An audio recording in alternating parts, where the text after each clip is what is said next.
पास next topic है वो primary metabolites और सेकेंडरी मेटाबोलाइट्स। जब हम प्राइमरी मेटाबोलाइट्स या सेकेंडरी मेटाबोलाइट्स के बारे में बात करते हैं, they are nothing else, primary metabolite secondary metabolites, तो से टर्म चेंज करिए, मेटाबोलाइट्स मतलब भी बायोमोलिक्यूल ही है। Metabolites are nothing else, metabolites ही हमारे पास बायोमोलिक्यूल्स है। कुछ ऐसे हैं जो प्राइमरी बायोमोलिक्यूल है, कुछ ऐसे हैं सेकेंडरी बायोमोलिक्यूल है, ठीक है जी।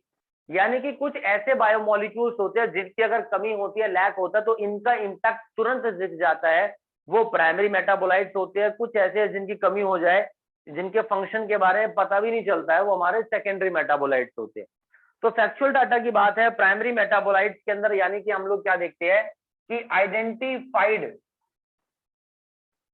इनके हमारे पास यहाँ पर आइडेंटिफाइड फंक्शन होते हैं, ठीक है जी, इनके फंक्शन आइडेंटिफाइड होते हैं। जबकि सेकेंडरी मेटाबोलाइट्स के अंदर हम लोग क्या देखते हैं, नो डेफिनेट फंक्शन बच्चों, there is a no definite function, इनके कोई भी डेफिनेट फंक्शन नहीं है, यहाँ पर फिक्स नहीं है। उसके अलावा प्राइमरी मेटाबोलाइट्स जो होते हैं, they play a known role in physiological function, physiological functions के अंदर हमारी बॉडी के अंदर जो है इनका एक मेन रोल होता है और वो नोन होता है, ठीक है। जबकि सेकेंडरी मेटाबोलाइट्स का have no direct role in the normal physiology, normal physiology में कोई भी डायरेक्ट रोल नहीं है सेकेंडरी मेटाबोलाइट्स का, यानी कि no direct role in physiological activity. जबकि यहां पर हमारे पास प्राइमरी मेटाबोलाइट्स का होता है। अब प्राइमरी मेटाबोलाइट्स में देखो कौन आते हैं, प्राइमरी मेटाबोलाइट्स में हमारे पास है यहाँ पर कार्बोहाइड्रेट, एग्जाम्पल में है यहाँ पर कार्बोहाइड्रेट्स हमारे पास यहाँ पर होते हैं, अमीनो एसिड होते हैं, फैट है, ऑयल है।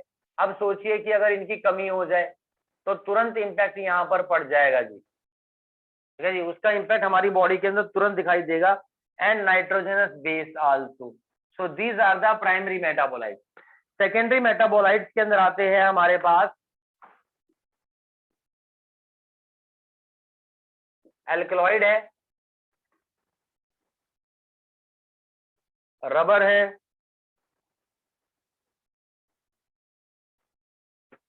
सम एसेंशियल ऑयल्स होते हैं,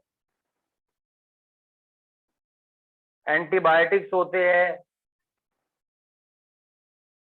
कलरफुल पिगमेंट्स होते हैं, एटसेट्रा एटसेट्रा एटसेट्रा, ठीक है। जैसे सेंट है, गम है, स्पाइस है ना, ये सब हमारे पास कुछ क्या है, एग्जाम्पल्स है बच्चों। इससे आपको थोड़ा क्लियर समझ में आएगा, स्पाइस लिख रहा हूँ यानी कि मसाले, तो ये भी हमारे पास बायोमोलिक्यूल्स है। लेकिन अगर इनकी कमी हो जाती है कोई खास इंपैक्ट नहीं पड़ेगा, हमें पता भी नहीं चलेगा कि इनकी कमी की वजह से बॉडी के अंदर हो क्या रहा है बेसिकली, ठीक है। ये आप लोग भी आइडेंटिफाई कर पाएंगे। तो प्राइमरी मेटाबोलाइट्स में sugar, amino acid, fat, nitrogenous base, nucleotide, nucleoside होते हैं। जबकि सेकेंडरी मेटाबोलाइट्स के अंदर पिगमेंट्स आते हैं, जैसे कैरोटिनॉइड्स है, एंथोसायनिन है, और हमें पढ़ा है अभी तक क्लोरोफिल के बारे में कि वो सोलर एनर्जी को ट्रैप करता है। ये सिर्फ एसेसरी होते हैं, तो कोई इनका रोल नहीं है। एल्कलॉइड में आते हैं मॉर्फिन है, कोडीन है, टर्पेनॉइड्स है, मोनोटर्पीन्स है, डायटर्पीन्स है, एसेंशियल ऑयल्स है, कुछ कुछ टॉक्सिन्स भी होते हैं, लैक्टीन्स है, ड्रग्स है, पॉलीमर सब्सटेंस, रबर, गम, सेल्यूलोज, ये सब चीजें। तो यहाँ पर जिनका डायरेक्ट रोल है वो प्राइमरी मेटाबोलाइट, जिनका इनडायरेक्ट रोल है वो सेकेंडरी मेटाबोलाइट।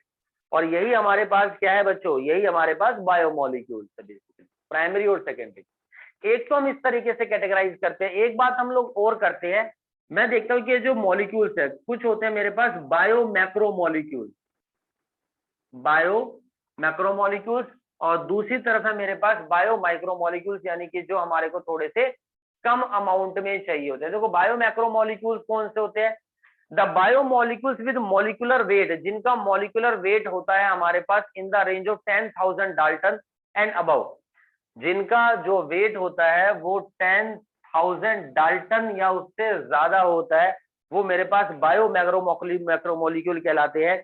एंड अब found in acid insoluble fraction, ये एसिड इंसोल्यूबल फ्रैक्शन में प्रेजेंट होते हैं। जैसा मैंने क्लास 1 में बताया था आपको कि हमने क्या किया, एसिड सोल्यूबल पूल लिया था, कुछ मेटाबोलाइट्स, कुछ मॉलिक्यूल्स जो थे वो डिसोल्व होकर नीचे आ गए, कुछ in the form of slurry रह गए थे। तो हमारे पास ये बायो मैक्रोमोलिक्यूल है, ज्यादा अमाउंट में बड़े पार्टिकल्स है, तो ये एसिड इनसोल्यूबल फ्रैक्शन के अंदर पाए गए।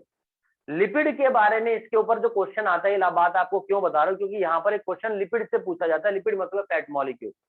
तो लिपिड जो है is not strictly macromolecule, it's not a macromolecule. जबकि हम लोग क्या देखते हैं, उसका जो मॉलिक्यूलर वेट होता है do not exceed 800 Dalton, but form a part of the acid insoluble pool का ही पार्ट है उसके बावजूद भी। तो इसका केस यहाँ पर थोड़ा सा एक्सेप्शनल केस होता है। कैसे कैसे वो बात करेंगे। अब अगर मैं बोल रहा हूँ बायो मैक्रोमोलिक्यूल है, अभी तक हम लोगों ने जो बात करी अमीनो एसिड की बात करी, ठीक है, जो बेसिकली यूनिट है प्रोटीन की। हमने लिपिड की बात करी जो यूनिट है किसकी, आपकी जी, फैट की। तो ये सब हमारे पास माइक्रोमोलिक्यूल से। अब हम यहाँ पर क्या करेंगे, जो मैक्रोमोलिक्यूल्स है उनके बारे में बात करते हैं बच्चों, जो ज्यादा अमाउंट में होते हैं, जिनकी स्ट्रक्चर थोड़ी सी हमारे पास कॉम्प्लेक्स है। और मैक्रोमोलिक्यूल के अंदर पहला मुद्दा जो हमारे पास है यहाँ पर, दैट इज द प्रोटीन। आज की डेट में हम प्रोटीन के बारे में फिर भी बहुत सारी चीजें जान चुके हैं। प्रोटीन के बारे में हमें बहुत सारी चीजें पता है, जैसे कि प्रोटीन जो है उसकी यूनिट का क्या नाम है, what is the unit of protein. Protein की यूनिट का नाम बताइए जी, अमीनो एसिड। जी हाँ, प्रोटीन की यूनिट का नाम है हमारे पास अमीनो एसिड, बात नंबर 1। दूसरी बात, जो प्रोटीन होते हैं ये पॉलीपेप्टाइड चेन होते हैं, it is a polypeptide, polypeptide chain. Poly मतलब मैनी, और एक अमीनो एसिड दूसरे अमीनो एसिड से अटैच होता है किसके थ्रू, पेप्टाइड बॉन्ड के थ्रू। यूनिट क्या होती है प्रोटीन की, बिल्कुल सही बात, अमीनो एसिड है। और जो अमीनो एसिड है ये मिल मिल करके आपका प्रोटीन बनाते हैं। प्रोटीन हमारा एक हेट्रोपॉलीमर होता है, होमोपॉलीमर होता है, हेट्रोपॉलीमर होता है, यानी डिफरेंट डिफरेंट टाइप्स के अमीनो एसिड आपस में जुड़ते हैं। ये पहला अमीनो एसिड, ये दूसरा अमीनो एसिड, ये तीसरा अमीनो एसिड, ये चौथा, ये पांचवा, ये छठा, ये सातवां, एंड सो ऑन, इस तरीके से चलते रहते हैं। तो ये हमारे पास अमीनो एसिड, और अमीनो एसिड के बीच में हमारे पास यहाँ पर एक बॉन्ड है जिसको अपन बोलते हैं इधर में पेप्टाइड बॉन्ड, ठीक है, जिसको हम लोग यहाँ पर क्या बोलते हैं इधर जी, पेप्टाइड बॉन्ड बोलते हैं। ठीक है भाई, ये हमारे पास इधर में पेप्टाइड बॉन्ड है। तो पेप्टाइड बॉन्ड से आपके अमीनो एसिड आपस में अटैच होते हैं। जो वर्ड है प्रोटीन, इसके बारे में सबसे पहले हमारे को बताया था बर्जीलियस ने 1838 में, and use by G J Mulder ने इसको 1840 में सबसे पहली बार यूज किया था बच्चों। ठीक है, अब देखिए कहाँ कहाँ पर यूज होता है, कैसे कैसे यूज होता है। एक तो मैंने बताया पेप्टाइड बॉन्ड होता है, लीनियर चेन होता है, it is a heteropolymer non है होमोपॉलीमर। और ये बेसिकली मैं बताऊं, जो अमीनो एसिड होते हैं हमारे अंदर टोटल 20 टाइप के अमीनो एसिड होते हैं। There is a presence of 20 types of amino acid, 20 तरीके के अमीनो एसिड यहाँ पर क्या होते हैं बच्चों, प्रेजेंट होते हैं, जो डिफरेंट डिफरेंट कॉम्बिनेशन से मिलकर के प्रोटीन बनाते हैं। जैसे एलेनाइन है, सिस्टीन है, प्रोलीन है, ये सब बातें हुई। ठीक, अब इन्हीं के अंदर हम लोग क्या देखते हैं, जो प्रोटीन है अमीनो एसिड से बना है। कुछ अमीनो एसिड ऐसे होते हैं जो एसेंशियल होते हैं, देयर आर सम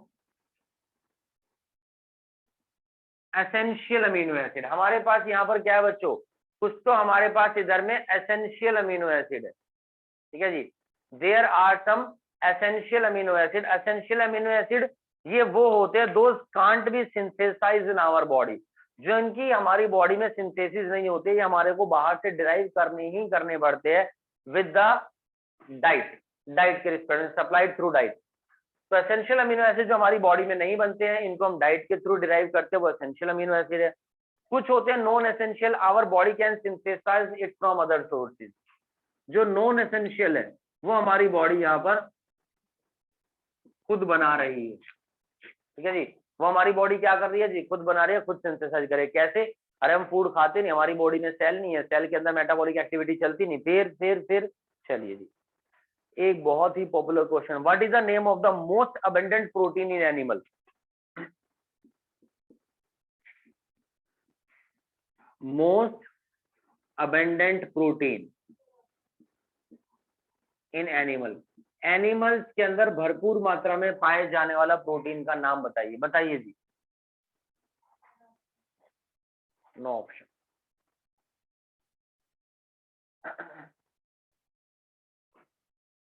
मैं बता चुका हूँ, पढ़ा चुका हूँ आपको, इसलिए मैं पूछ रही, दैट इज द कोलेजन।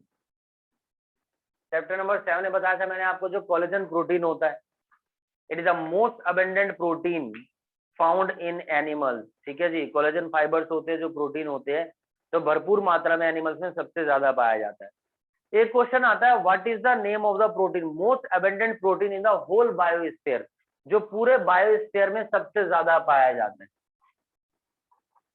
यानी कि most abundant protein in whole biosphere, जो पूरे बायोस्फीयर में सबसे ज्यादा पाया जाता है। And the answer is rubisco. तो रुबिस्को उस प्रोटीन का नाम है, राइबोलेज बाइफॉस्फेट कार्बोक्सिलेज ऑक्सीजनेज। ठीक है जी, ये हमारे पास रुबिस्को कहलाता है। Ribulose biphosphate carboxylase oxygenase is the most abundant protein in the whole biosphere, जो पूरे बायोस्फीयर में यहाँ पर सबसे ज्यादा पाया जाता है। ठीक, अच्छा जी, उसके अलावा प्रोटीन हमारा कहाँ कहाँ प्रेजेंट होता है? देखो 15% of protoplasm is also made up of protein. Protoplasm समझते हैं, सेल के अंदर जो लिक्विड होता है उसको साइटोप्लाज्म बोलते हैं, न्यूक्लियस के अंदर जो लिक्विड होता है उसको न्यूक्लियोप्लाज्म बोलते हैं। And the whole content of the cell including cytoplasm plus nucleoplasm is called the protoplasm, जिसके अंदर हम लोग यहाँ पर देखते हैं 15% तो हमारे पास प्रोटीन ही होता है। एवरेज प्रोटीन के अंदर हम लोग क्या देखते हैं, नॉर्मल कोई भी प्रोटीन है जो मुझे पता है अमीनो एसिड से बना है, तो उसके अंदर कौन कौन से कंपोनेंट्स होते हैं जी? नाइट्रोजन होता है, कार्बन होता है, ऑक्सीजन होता है, हाइड्रोजन होता है, और एक बात हमेशा याद रखना कि प्रोटीन के अंदर सल्फर भी पाया जाता है। There is a presence of sulphur in the protein. ठीक है, ये बात आगे काम आएगी आपके जीवन में। तो जो एवरेज प्रोटीन होता है उसके अंदर 16% नाइट्रोजन है, 50 से 55% कार्बन होता है, ऑक्सीजन होता है 20 to 24%, हाइड्रोजन होता है 7% एंड सल्फर होता है 0.3 to 0.5%। देन हम लोग क्या देखते हैं, iron, phosphorus, copper, calcium, iodine, they are also present in small quantity, ये प्रेजेंट होते हैं, बट मेन जो कंस्ट्रक्शन होती है प्रोटीन की वो उसके अंदर ये पाया जाता है।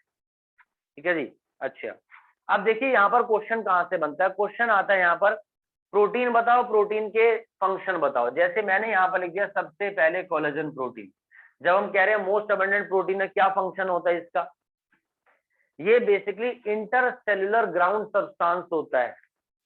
चैप्टर 7 में हमने आपको बताया था, चैप्टर 7 सभी बच्चों ने पढ़ा हुआ है। उसके बाद अच्छा ये हमने बोल दिया जनरली, मैं आपको बताऊं कि जो एंजाइम्स होते हैं वो भी प्रोटीन होते हैं, जो हार्मोन्स होते हैं वो भी प्रोटीन होते हैं, तो आप उनका फंक्शन भी लिख सकते हैं। जैसे कि मेरे पास एक एग्जांपल आ गया ट्रिप्सिन। तो ट्रिप्सिन बेसिकली क्या है, एक एंजाइम है but it is a protein. What is the function of trypsin? आप ट्रिप्सिन का फंक्शन यहाँ पर लिख सकते हैं बच्चे, you can write the function of trypsin. ठीक है जी, आप यहाँ पर ट्रिप्सिन का फंक्शन लिख सकते हैं। ट्रिप्सिन का फंक्शन क्या होता है जी? अजी इतना लगता है एंजाइम में बात खत्म हो गई। कहाँ से निकलता है? पैनक्रियाज से रिलीज होता है, बिल्कुल सही बात है। उसके बाद दूसरा एग्जाम्पल आप लिख सकते हैं यहाँ पर इंसुलिन। ठीक है जी, दूसरा एग्जाम्पल आप यहाँ पर लिख सकते हैं क्या जी? इंसुलिन लिख सकते हैं। इंसुलिन इज अ हार्मोन, फिर भी ये प्रोटीन होता है। उसके अलावा एंटीबॉडी, ये भी हमारे पास प्रोटीन होते हैं जो फाइट इंफेक्शियस एजेंट्स होते हैं। उसके अलावा हमारी बॉडी में जो रिसेप्टर्स होते हैं वो भी प्रोटीन के बने होते हैं। स्मेल रिसेप्टर होते हैं, टेस्ट रिसेप्टर होते हैं, हार्मोन रिसेप्टर होते हैं, सेंसरी रिसेप्टर्स होते हैं ना ये। जी हाँ, ठीक है, हाँ यस, पूछिए बेटा।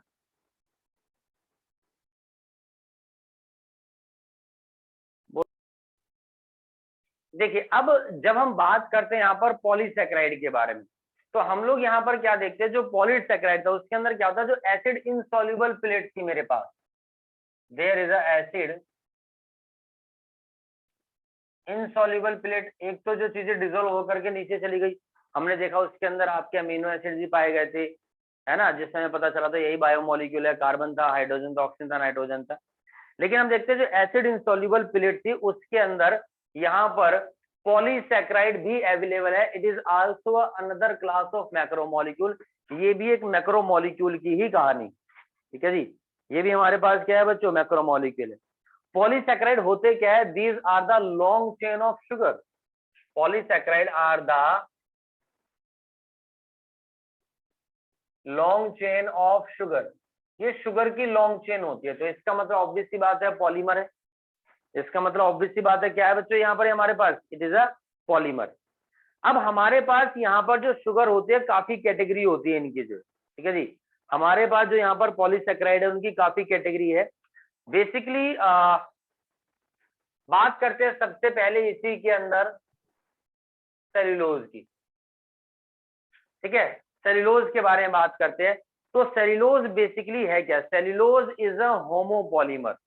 सेल्यूलोज हमारे पास यहाँ पर क्या है, होमोपॉलीमर है। सर ये सेल्यूलोज आ कहां से गया अचानक से?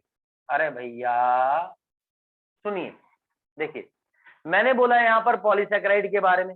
तो एसिड इंसॉल्युबल प्लेट के अंदर क्या है, पॉलीसैकेराइड है। कॉम्प्लेक्स फॉर्म ऑफ शुगर है। कॉम्प्लेक्स फॉर्म ऑफ शुगर मतलब कि आप इसको डायरेक्टली कार्बोहाइड्रेट भी बोल सकते हैं। इसको हम लोग डायरेक्टली क्या बोल सकते हैं भाई, ये केमिकल नेम है आपका, केमिस्ट्री नेम है पॉलीसैकेराइड।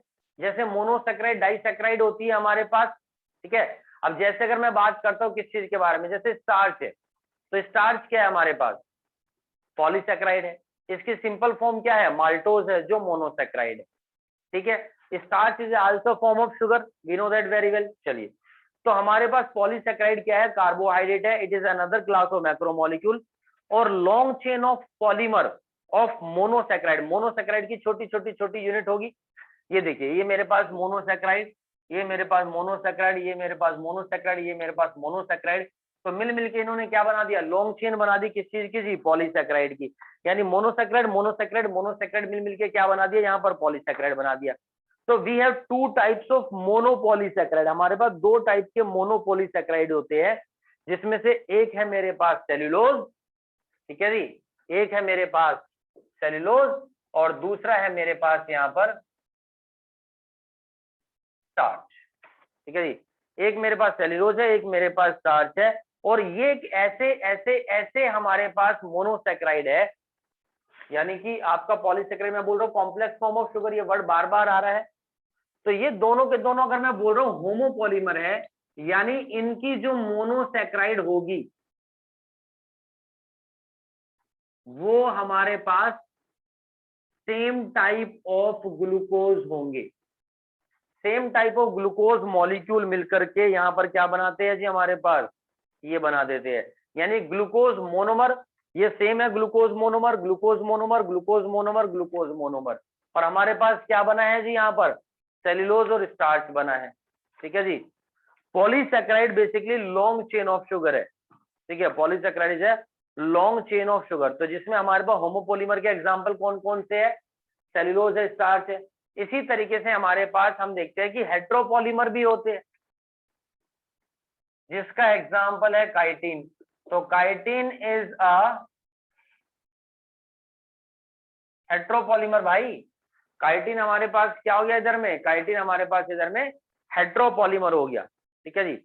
सेल्यूलोज हमारे पास होमोपॉलीमर है, जिसमें सिर्फ ग्लूकोज यूनिट है।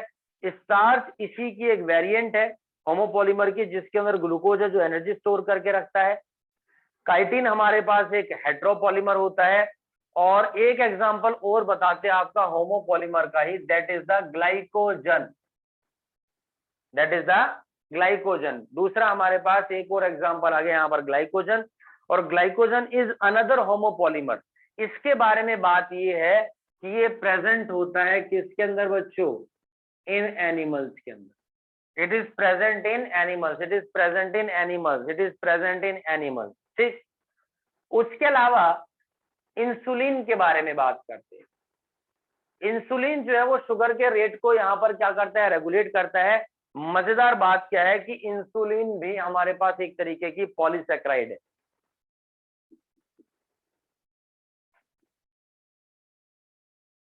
ठीक है जी। सर अभी तो आप कह रहे थे प्रोटीन है, बिल्कुल सही बात है जी, ठीक है जी। But basically it is a polymer of sugar, is a polymer of sugar. और उस शुगर का नाम है यहाँ पर क्या भैया, फ्रक्टोज,